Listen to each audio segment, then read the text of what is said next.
necessarily know if it was intentional, but it's quite timely. You talk about issues with obviously the presidency and billionaires and climate change. There's something in this right now that this. Is there something going on that reflects that? It's a couple of things. How is it about while you're, obviously this is a work of fiction, but you're in a timely moment? I guess it's good for the show. Yeah. I don't know if it's good for anything else. He said he came up with the idea for the show 10 years ago.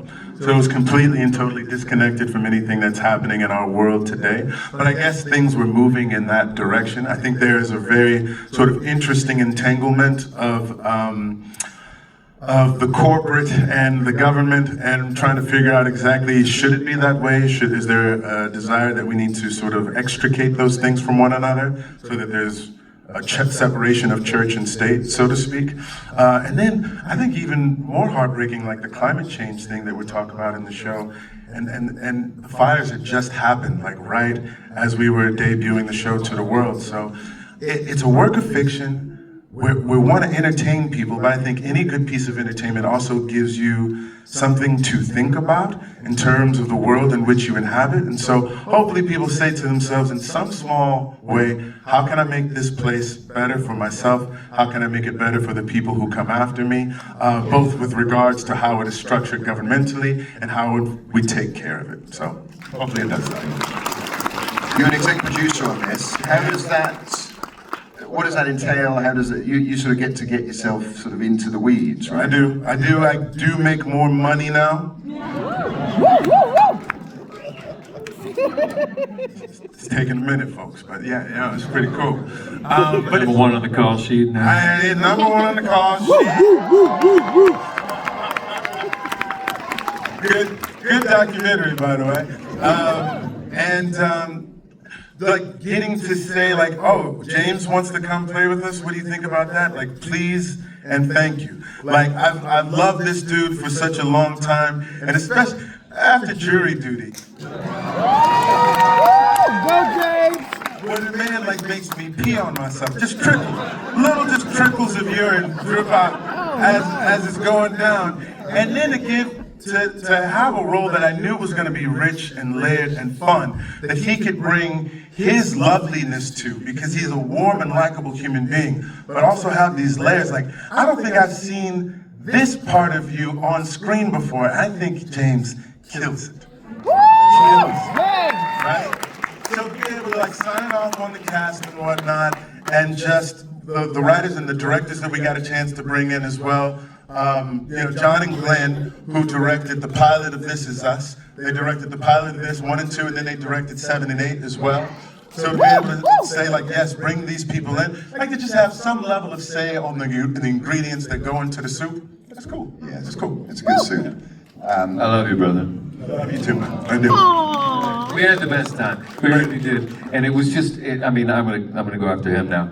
You just realize how much more you have in the tank creatively, all of it on set, when you're working with an actor like this, who can sit and say nothing, and no one's looking at anybody but him. And it's just like, I loved working with you. I know actors sit up here and talk about that all the time. Oh, it's so great on set, but we had the best time because we laughed our asses off and had a great time. And then when it got real, it got really real. And these scenes just went off the page.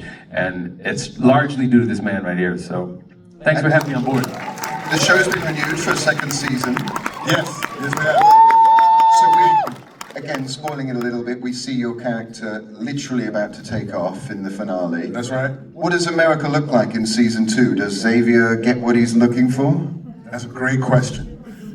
Tune in to season 2. Running for us. There will be an exploration of the world outside of the bunker and what's transpired over the past 3 years.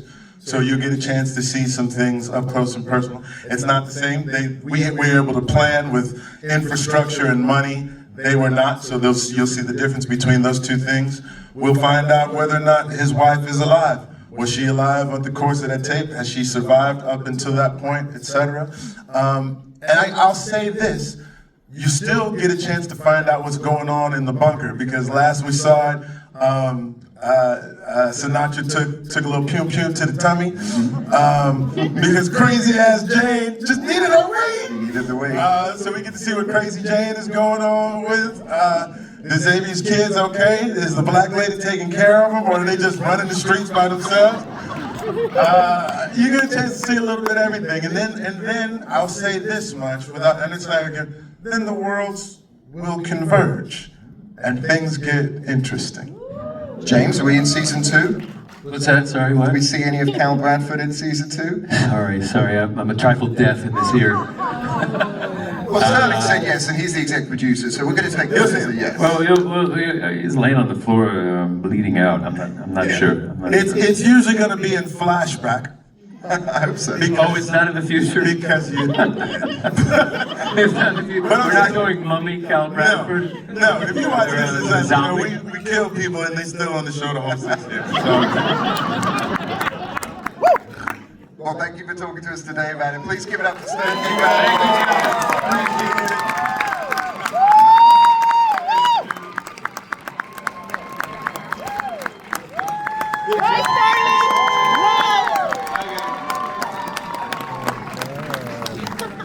Right. Before we